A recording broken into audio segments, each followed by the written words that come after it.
Hey folks, welcome back to Dan's Auto Diagnostics and Repair. Today we're working on a 2018 Chevy Silverado 1500 four-wheel drive. Customer complaint is doesn't run good. The money light's on. It feels like misfire. So first thing we're going to do is do a visual inspection, take a look, and then we'll put a scan tool on it. Let's get after it. Alright, let's fire this up and see what it does.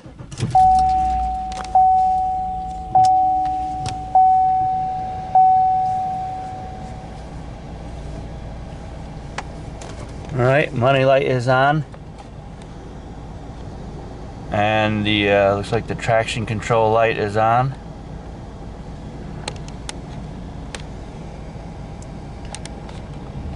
Give her a couple revs. It definitely feels like it's losing power. Yeah, that don't feel good. Does feel like a misfire. Let's take a look under the hood, see what we can see, and then throw a scan tool on it. On this one, the coil packs are all under that cover. So the only thing we can really see are the wires, spark plug wires. It's got a lot of coverings on it. Oh, nothing's jumping out at us under here. Let's get the scan tool. Well, so far we got one in the ECM, one in the TCCM, and the EBCM.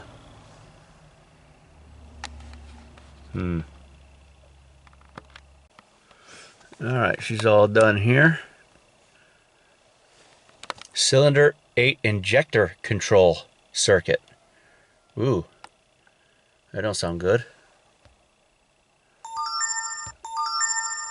Come on. Look in there. Invalid data received from engine powertrain control module. Got a U0401. Wonder what's going on there. Low speed CAN bus in the radio and lost communication with heating, ventilation, and air conditioning control module. Well, let's save the report, clear them out, and see what comes back. Well, here's the report. The cylinder 8 injector control is current. Invalid data received from the engine powertrain control module is current. Invalid data received from the engine power, same thing there, current. And then the low speed CAN bus, 2 histories here. Alright, we're going to go ahead and clear them out.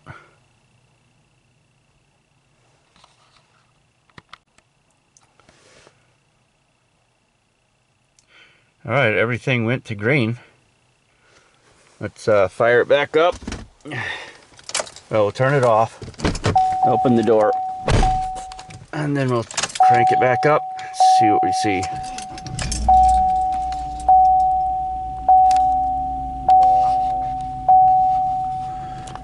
Alright, well, there we go. We still got that little traction control guy and the check engine light. Let's scan it again and see what comes back. Well, it looks like we're getting all the same codes. ECM1, TCCM1, EBCM1. Yep, cylinder 8 injector control circuit. So we'll go look this one up on all data. And we'll look these two up on all data. See what the code set criteria is. And get to diagnosing this situation. Alright, we got the conditions for setting the DTC. Here's our P0208 here. And the code set criteria is the engine control module detects the fuel injector control circuit is open for greater than 2 seconds. So we're going after an open circuit in the fuel injector circuit. So let's check that first. Here's our cylinders laid out. Here's the front of the motor. So we're after the one in the back left there, passenger side and the back. Now on this one, the fuel injectors are underneath the intake, so we'd have to take off that whole intake. So we're gonna have to try to test it at the ECM. Well, here's our ECM down here. Let's see if we got good connections here. Take these off. Boy, those little red buttons were really hard to get down there and unlocked. Very difficult. But anyway, it doesn't look too bad here.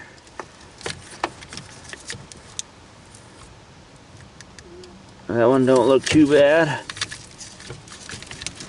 I'm just taking them all off just to see if we see any green crusties or anything. No, not in there. Now I gotta go get my mirror and look inside here, see what the contacts look like. I pulled up the powertrain management wiring diagram. Here we have fuel injector control. That's on the X3 connector on the ECM, and it's the white and green right there. You can see the white and green wire is pin 68.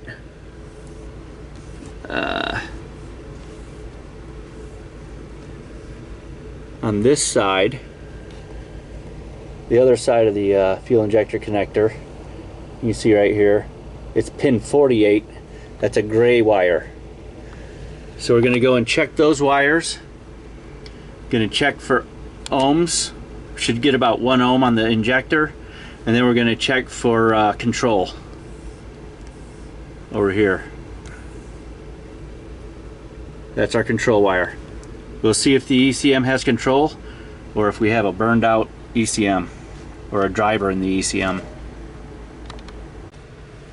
Alright, I got our X3 connector for the ECM pulled up, and we're looking for, one side is pin 48 here, and that is the direct fuel injector high voltage control, and pin 68 direct fuel injection high voltage supply. So we're going to check those pins, see what we got. Alright, this shows that is our black and gray connector. That's the gray connector, X3 connector there. I got it in pin 58 and 68, or no, I'm sorry, 48 and 68. And I'm looking, nothing at all. So let's try the pins right next to it, top and bottom, because these are all our fuel injectors across the top. We do get a reading 1.7, and that's going to be 49. That's testing fuel fuel injector 3. So if there's 3, there's 3. We're going to go down to 50 and 70. Should get the same reading.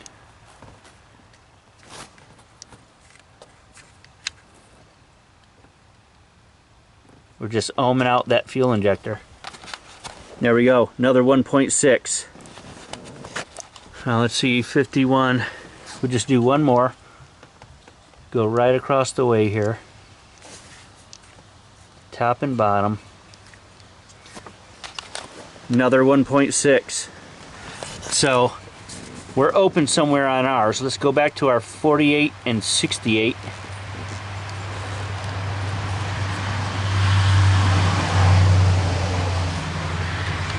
Alright. Yep, nothing. So I don't think we got an ECM problem. I think we got an open in the wire somewhere.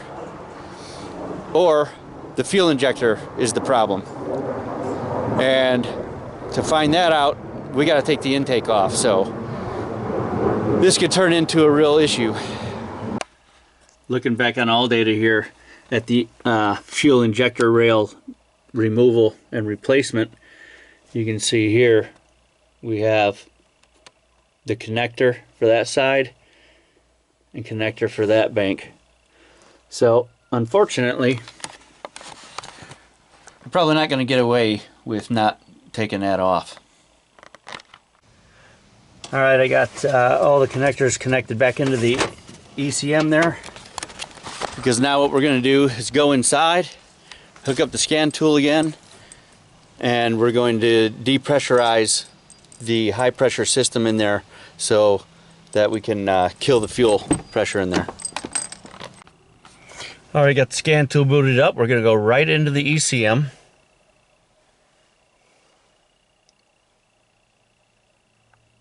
And we're going to go to actuation test, fuel system, depressurize.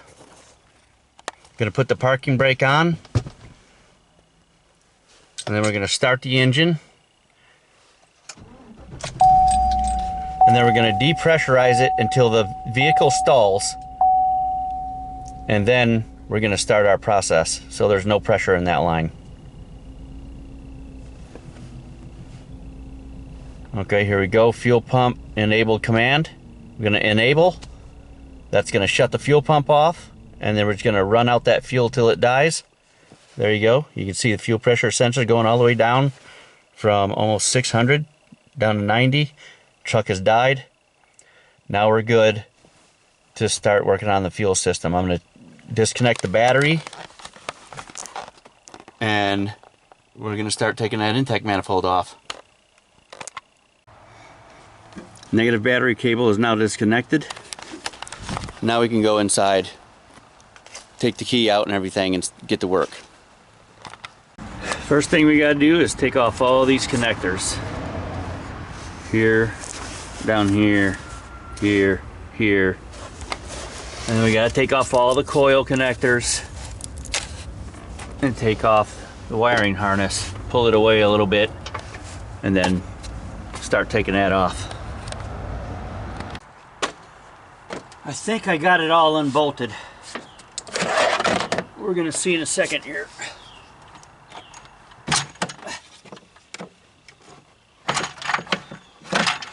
Oh! Oh!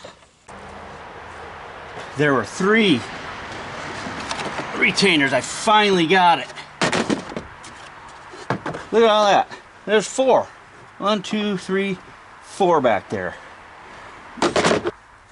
Now, got the foam mat, just a fuel pump insulator or something like that. It's an insulator. Alright, there that is. Now that we can finally get down in here, here is that fuel feed intermediate tube right here. That's the one-time use, and so is this one. So, if you have to take these fuel rails off, either one of them, you gotta take this off and throw them in the garbage, because once these are torqued to spec, you take them off or loosen them, it's another 150 bucks. So this one I think was like 50 bucks, and this is like 150 bucks. It's ridiculous. So we gotta take this off, and finally get to the fuel rail, which is also a bear to get out. You gotta get a pry bar and pry against it, and then it'll want to come this way, so you gotta kind of get another little pry bar in here to make it come out that way. Just ridiculous. But what we're gonna do, here's our number 8 injector back here. So we're gonna take this connector off and we're gonna ohm it out and see what we got. Because at this point it could still be a wire or a connector. We don't know. So we are going to verify and make absolutely sure that it is that injector before we go taking these lines off. As you can see, I got my 2 probes on the connector and we're getting it open. Oh well. So that's verified. That injector is bad. And just for the sake of doing it, I put it on another one And there you go. We get a reading. That one is good. That one's definitely bad. So here's our OEM parts. With these items, you don't want to go aftermarket at all. You don't want to take the chance. There's the OE injector, part number 127-42701. And then that intermediate pipe. There's your part number right there. And then here's the other intermediate pipe. You notice they have caps on them. You want to leave those caps on until you're ready to install. Genuine GM parts. There's your part number there. Now, just for the sake of doing it, I went ahead and hooked the probes in. 1.4. So that's a good one. Now when you tighten this little nut on the intermediate pipes, they've got to be torqued exactly to spec. Very important. And you notice no ordinary torque wrench is going to get on there. So I got this here. Digital torque wrench by Yellow Jacket. I actually use this with my when I install mini splits for AC. And I do HVAC work as well. So we got a nice little wrench here that'll give us that 22 foot-pounds, I believe. I'll pull up the spec, but I believe it's 22 foot-pounds. Here's a look again at the model number of this wrench if you want to buy it. Alright, I got a 17mm wrench. It's a little loose, but I think it'll be fine. Now we depressurize this with a scan tool, so we shouldn't have a spraying out of there.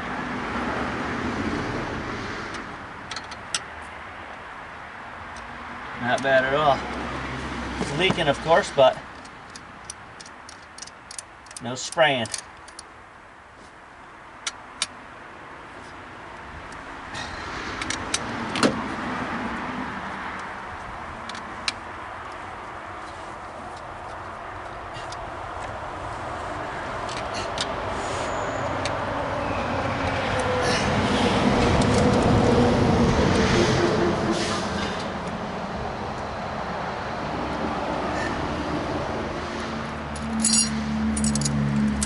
One, and I believe this is going to be a 10mm here. Yeah, it is. All right.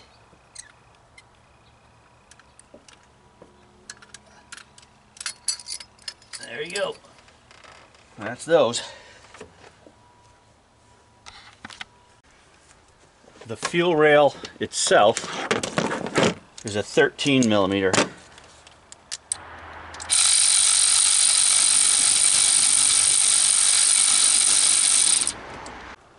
Alright, I got a few tools of choice here.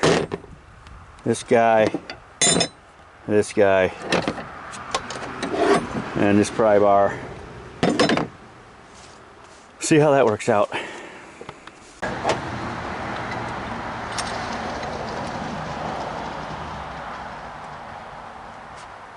It'll be nice and easy.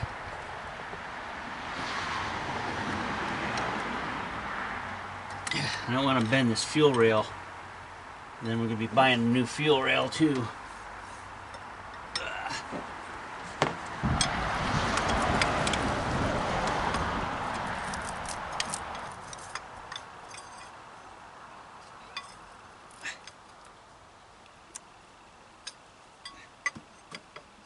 Yeah.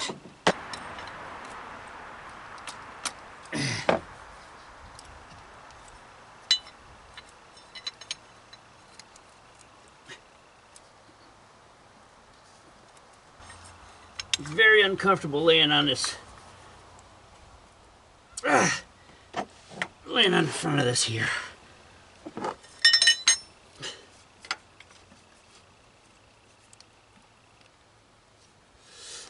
I really need more of an angle. like that on something like this. Yeah, this is going just about how I thought it would. Yeah. This is too uncomfortable. I gotta figure something else out.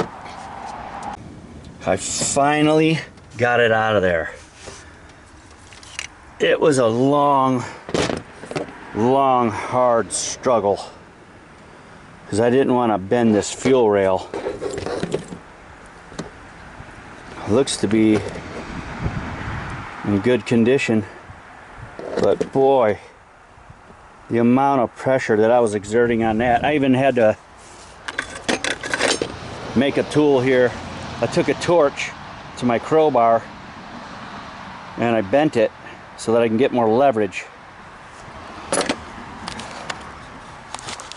They make a special tool for it, but obviously I don't have it. You got to be really careful with these two. It is a bear, and you got to blow out, you know, before you actually manage to pull it out.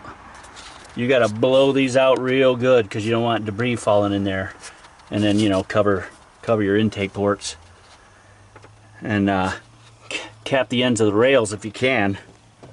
I didn't have any cap, but seems pretty clean. But yeah, that is a rough one. Now I got to get this clip off of there.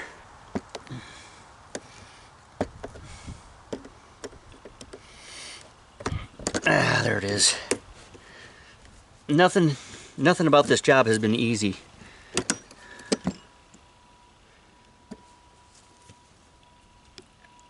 All right, there we go. There's our prize.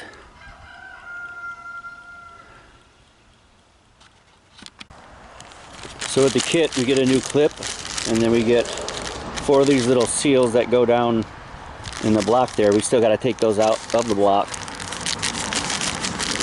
And I think we got one for every injector there, because we know you got to take the whole rail out. I got a few of these old seals that stayed in the block, so I'm going to take this little pick. Just take those seals out.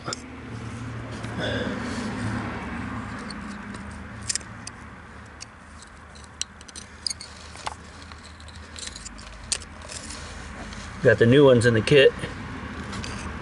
Alright, there's all the old seals. One stayed on that fuel injector, so get that off of there. Clean a lot of this up. I gotta go clean down in the block. I gotta clean that up real good before I put the new seals on. You can see it's kind of messy down in there. Definitely got some crud to deal with. But I'm going to clean all those out. Clean all this up the best I can. Look at that injector. A lot of crud on there. I'm going to try to clean all these up too. And then put it all back together. I'm going to take a little 2-stroke motor oil.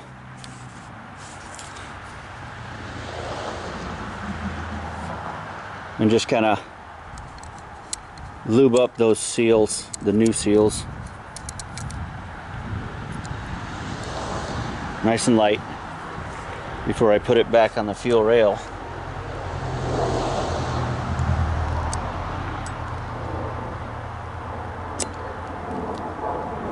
Alright, that's in.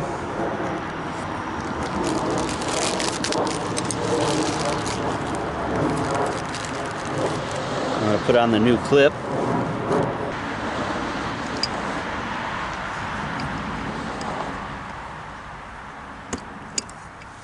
Try not to break the new fuel injector.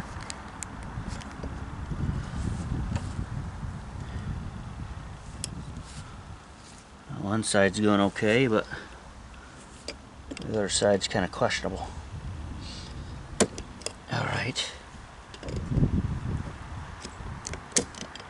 There we go. Now I got to make sure that it's straight back here, which it's not right now. That's got to be in that little window nice and flush, just like that. There you go. Perfect. Now that's clocked and inserted correctly. Alright, just took this little very soft bristle brush and I cleaned the ends of those and got after it with a little brake clean.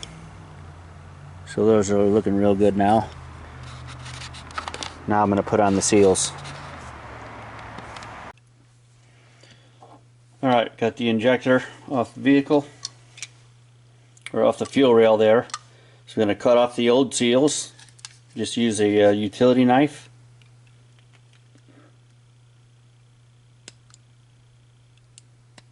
Those will cut right off. Just slice them, peel them off.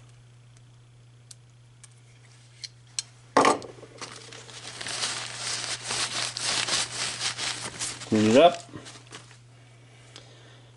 Now, these Teflon seals, they're too hard. They're too small to get on. So, what you're going to need is a forcing cone. You put the forcing cone on, put your new seal on, then you use the little pusher tool. Nope.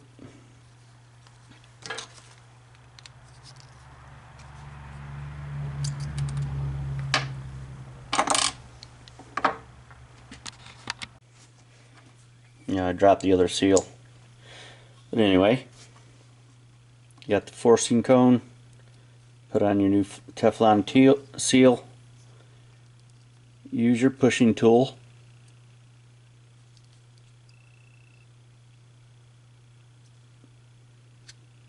That'll push it on like that.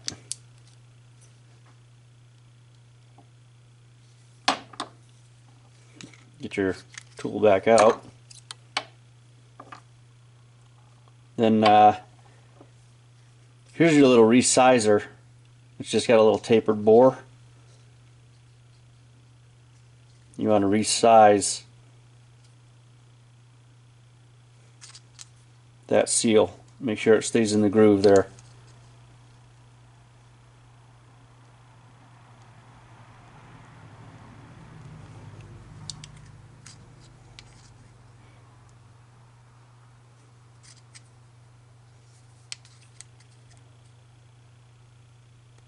Testing both sides just to make sure I got the right end in there.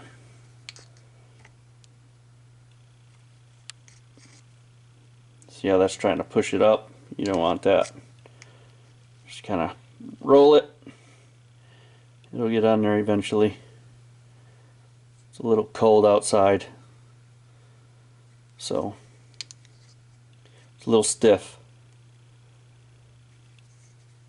Just keep working it. Alright, slid on real nice.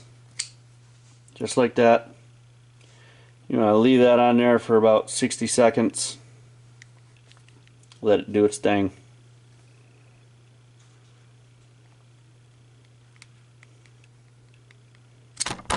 Pull it back off. Sorry, I hit the camera there.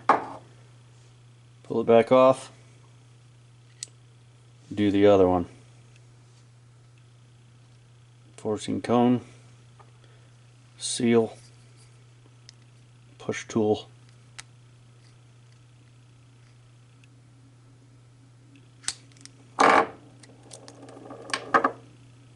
Second one's on. Just roll it with your fingers.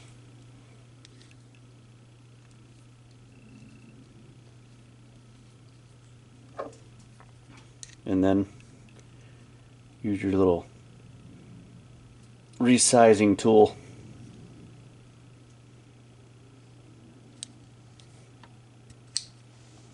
There it is, all the way on. Leave it on there about 60 seconds. I'm just going a little faster here to show you how to do it.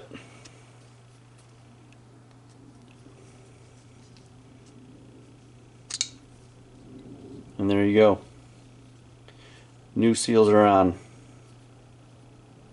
I'm going to put it on again. See how easy that went on that time? They're nice and set. Those are resized and ready to go back on the fuel rail and back in the vehicle.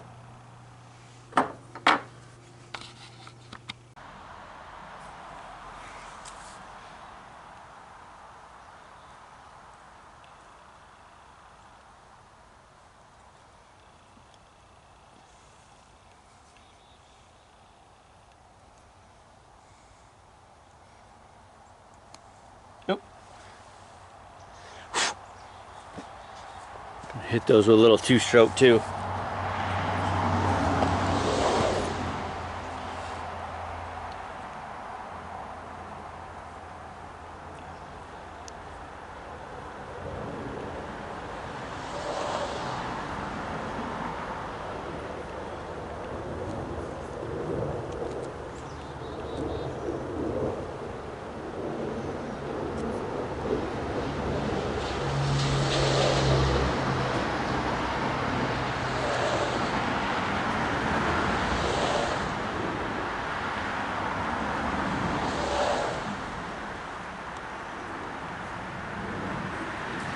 Alright, now that's ready to go in.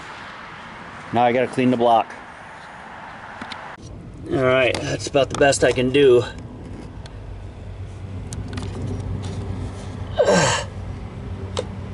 The back one was the worst.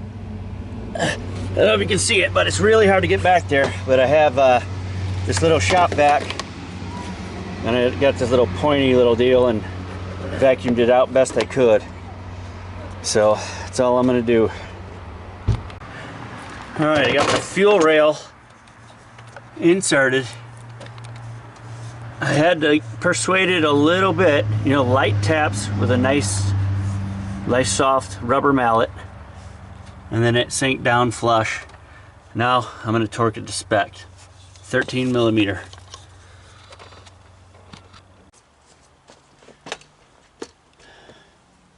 The fuel rail bolts are 18 foot-pounds.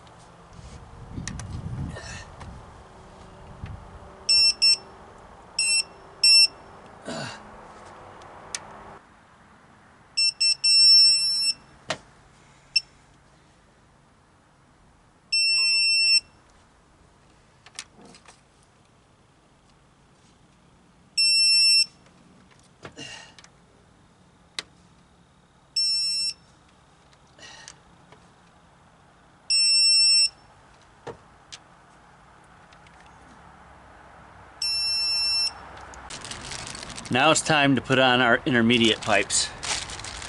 This is position 1. This is intermediate pipe position 2. Alright, I'm ready to install, so now I'm going to pull the caps off and pull the collar away a little bit.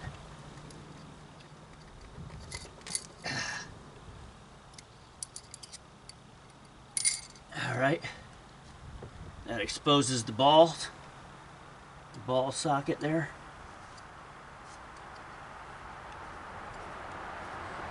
Go ahead and sink that down.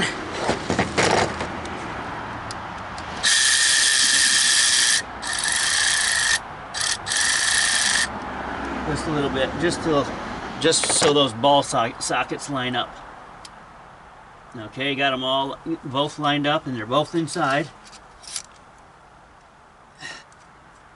Put these on finger tight for now.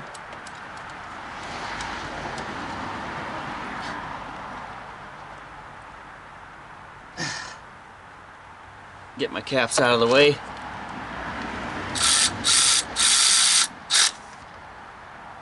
Torque that to spec.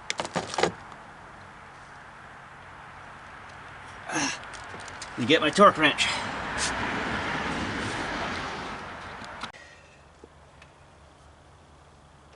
.22 foot-pounds.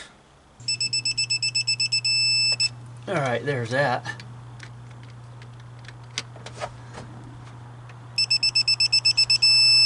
All right, there's that. Now we got to put in fuel rail position 2.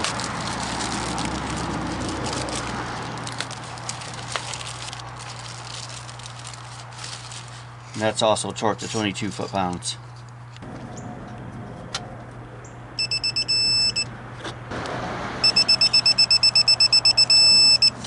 Yeah. All right, now that we got the intermediate fuel rails on, now we're gonna hook up the battery, go inside, turn the key, and make sure that there's no leaks, because we want to do it at this point instead of find out after we got it all together. So we'll go in, turn the key on, turn it back off for about 10 seconds, turn it back on, and make sure there's no leaks. All right, we got Josh in the vehicle. We're gonna turn it on, make sure there's no leaks. All right, turn the key on. Don't start it. Don't start it, just turn it to on. It's on? Yeah. All right, now turn it back off.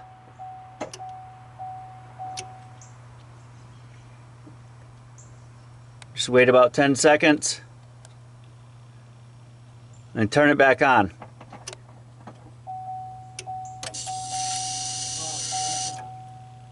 Okay, you didn't turn it on at first, huh? Okay. Now turn it off. I heard the fuel go, but I didn't see any leaks, so that's good so far. Yeah, the fuel pump sounds pretty good. We're fine. All right, turn it on again.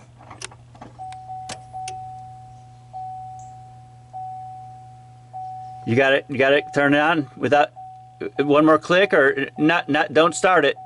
Do you got it on the click before the start? Yeah, it's on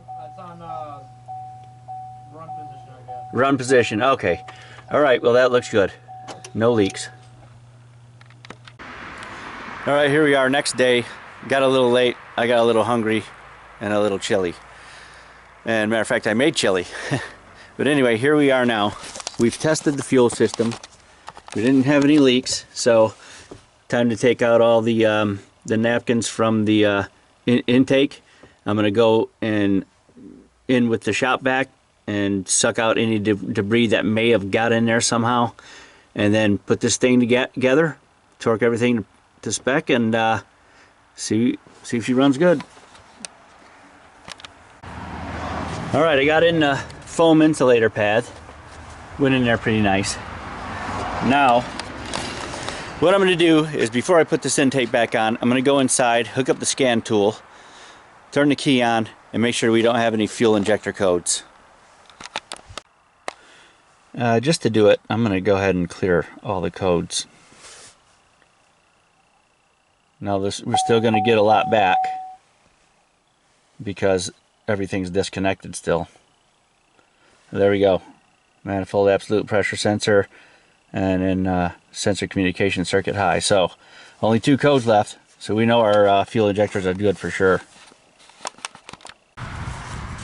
Now you can change your intake seals if you want, but most of the time they're really reusable. If you can look down them and you can see that they're standing a little proud of the intake and they're not squished flat, then you can pretty much reuse them.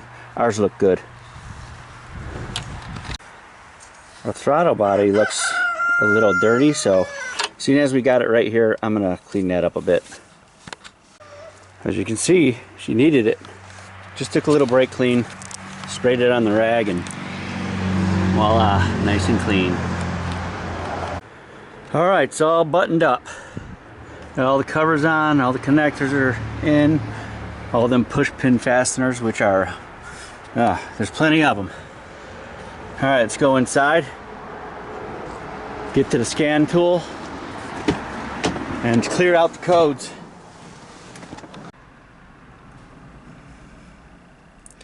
All right, almost done. That's what we got. Let's clear them all out and see what comes back. ECM is green. That's fantastic right there.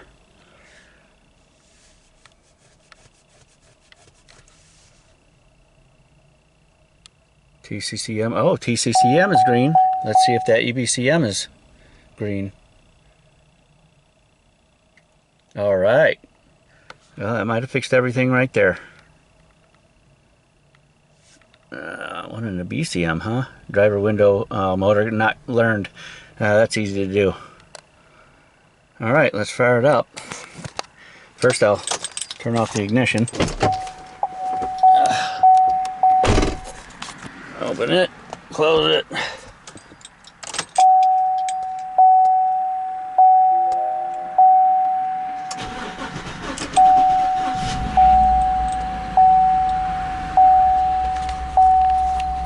She's a runner. No check engine light. Fantastic. All right, let's see about calibrating this window here. I'm just gonna roll it up. 4, 5, hold it there. Back down. Hold it there. 2, 4, 5. All right. Driver window learned. Yes. There we go. Now, we should be able to clear that code. Clear codes.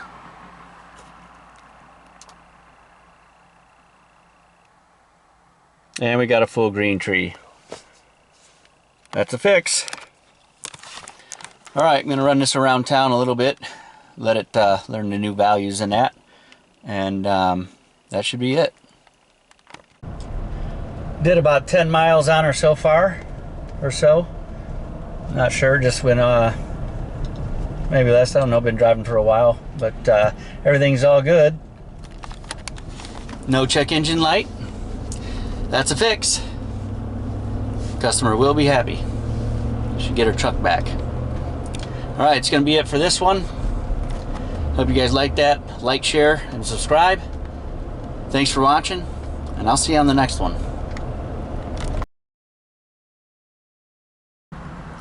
Little bonus footage for you. You can see our fuel trims are 3%, 2%, 1%. Absolutely perfect.